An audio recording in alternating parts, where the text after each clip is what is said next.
When young people marched for their lives against gun violence recently, thousands of them also registered to vote, and most were younger than 30.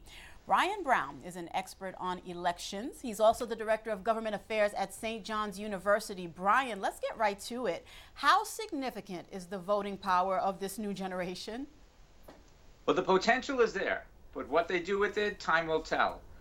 This year, 2018, millennials will pass baby boomers as the largest voting bloc of eligible voters, but they really have to show up at the polls, and to date, they haven't proven that yet. The potential is there, but they have to show up and vote, and the election is still 7 months away. Brian, why do you think that this issue, gun violence, became the clarion call that this generation finally answered to en masse? I think of many different reasons. One, the horrific shootings that we've seen, in particular at schools, the young people, in this case in Florida, really responded. They mobilized. The power of social media. I mean, we've had these tragic shootings before, but we haven't seen this organization, come together. And so far, they've done a pretty effective job at getting their message out. Whether the message translates to votes, we'll see. But certainly the organization has been there. Can it be sustained? Time will tell. Brian, the Catholic vote has often been considered a very important demographic throughout any election. Young Catholics were also on the front lines, showing their support for the March for Your Life.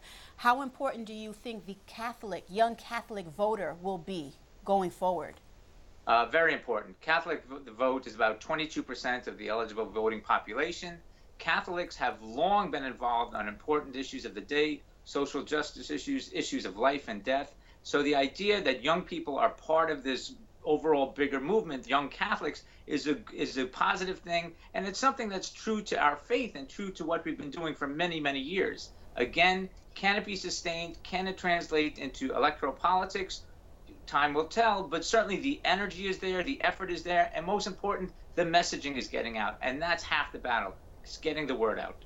Were you at all surprised in the time we have left, Brian, about this increase in interest in policy, in lawmaking, and in voting among this generation? Is this just a sign of the times? I think it is a sign of the times. We're certainly living in polarizing times. We're coming off a polarizing presidential election. I think there certainly is a lot of energy on both sides of the aisle, but can it be organized? Can it be sustained? The way we draw and gerrymander districts, it's hard to really change seats when it comes to elections. So a lot going on. The census, which is coming up, is going to be a big issue moving forward, our politics. But certainly the momentum is there. Social media has changed our politics. But can it be sustained? That's the critical question. All right, Brian, thank you so much. We see the potential. Now we need to see the execution. I appreciate your time and look forward to talking with you again soon. Happy to be here.